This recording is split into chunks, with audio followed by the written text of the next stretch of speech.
I'm looking at this dinner, and it looks like the kind of dinners my mother had with me at the hot shops in Montgomery Mall during those 2 years of agony I was in. And I'm going to try to do a little more explaining of how I could have been in so much pain and not talked about it more than I did. You know, like, babe, I'm in agony. Why did I didn't do that, okay? And it just occurred to me, here's something that might help explain. I heard that poet, the black lady, oh God, the name is coming to me, Alicia Keys. It's not her. It's a lady,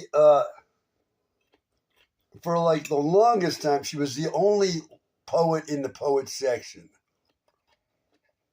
Even at Walden Bookstore, all books by her. I forget her name now, but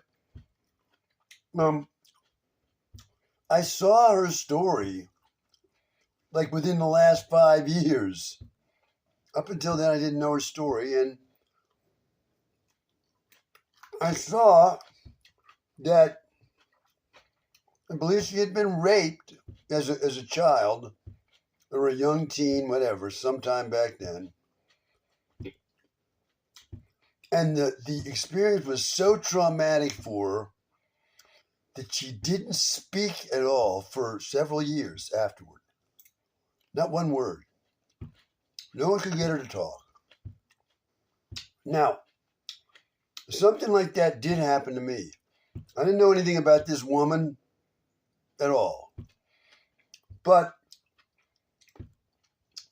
why was it that she wasn't able to speak? And why was it that I was in an agony of pain and I wasn't trying to explain myself to try to get myself out of that? Why? Well, why wasn't that girl talking to anybody when she got raped like that? The experience was so horrific for her, it flipped her trust in others, and she refused to talk. Well, this experience of pain, of being arrested the way I was, you see how emotional I'm getting with this?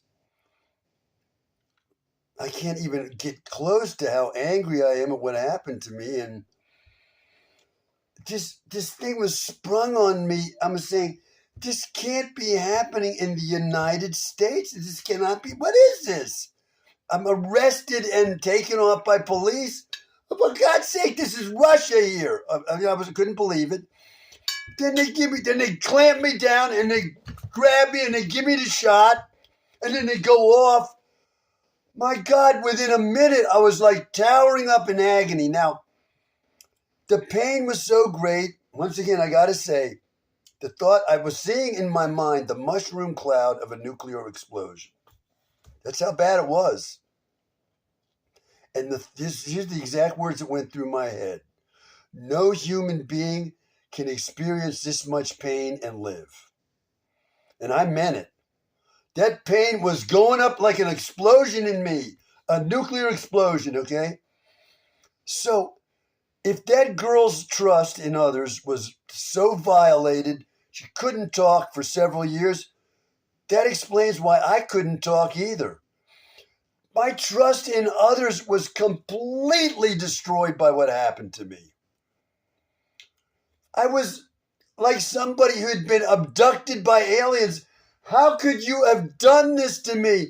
How could you have set me on fire like this and be around me like nothing happened? And you got me in this prison and everything. I didn't do anything wrong. What is this? So I'm trying to explain why I accepted this pain, but I didn't accept it. I was saying I'm in pain and I think I'm having an allergic reaction to the medicine, is what I was saying, as calmly as I could, because look, when you're in an agony like that, you don't want to hurry up. You feel like you don't want to admit you're in agony, or next thing you know, you're gonna be begging, like, please let me out, please, like you'd be like that. So to hold on to myself, to hold on as much composure as I could manage under these circumstances, I wasn't begging like that, but I was going to doctor after doctor to try to get this. They were changing the medicines every like 6 days, whatever it was. They put me on a new medicine to take. It takes 2 or 3 days for the new medicine to take effect, and then we'll see if the pain goes away and so on like that. And I was going medicine after medicine after medicine, and nothing got me out of that pain. So I was trying to get out without losing it, going, I can't do this kind of thing. I was holding on, okay? And, it just occurs to me that the violation of trust that woman experienced, I can't remember her name. She was a poet during, I guess, the 1980s mainly, and she wasn't a poet by education or anything, like you often see poets are. People like T.S. Eliot, Ezra Pound, these are highly educated men in the tradition of literary men going all the way back in cultures all over Europe. All the cultures, people like Dante Alighieri and other poets and writers in Italy, France, Germany, England, right? These are learned men, trained poets, trained writers, right? Scholarly, educated, okay? So this lady, she had not had any kind of education like that, from what I could tell.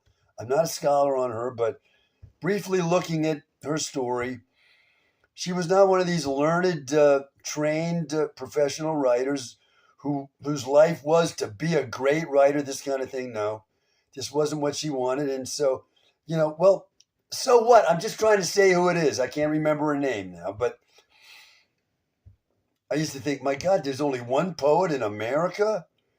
Every damn book in here in the poetry section is by her. I can't remember her name. But anyway, I did learn her story, and it's quite compelling. Her story is quite compelling. You see, oh my God, she was violated that bad. She didn't talk for a couple of years. Not at all. She wasn't deaf or anything, and she didn't talk. Well, that's me. That's me. I'm in a world, and I've been in that world for over 40 years, where you've done these things to me. My anger against you in the United States for what you did to me is so great. Like that girl, I keep that to myself, okay? And I say, I want justice for what you've done. And I'll wait on the Lord to bring me justice, okay? I don't want your help. You keep the hell away from me. That's a quote from Johnny Cash. In the middle of one of his songs, you hear him saying that. He's singing it. He's playing some song, and in the middle of it, you hear him say, "You keep the hell away from me, you hear?" Okay? And that is the way I still feel. Don't come near me, you people who did this to me. Don't come near, okay? Don't come near me at all, okay? The experience, I don't know how to dramatize this to show how I feel about this, but here's an example, okay? We have our son. We raised our son. He's now approaching 30 years old. Ask him if I ever said one word about mental disease in our house. Did I ever had it or anything ever happened to me in that regard? He'll tell you, no, he never mentioned a word about that.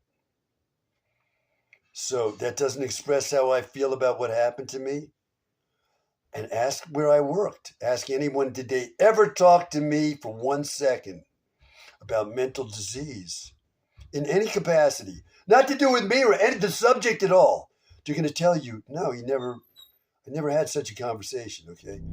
There's an indication of how angry I am at what happened. So I'm ready to scream right now, grab this phone and throw it across the room and start screaming in anger.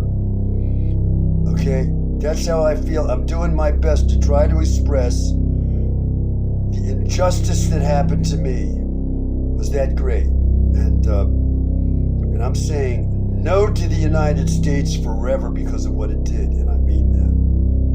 want to leave the United States, and I am going to leave.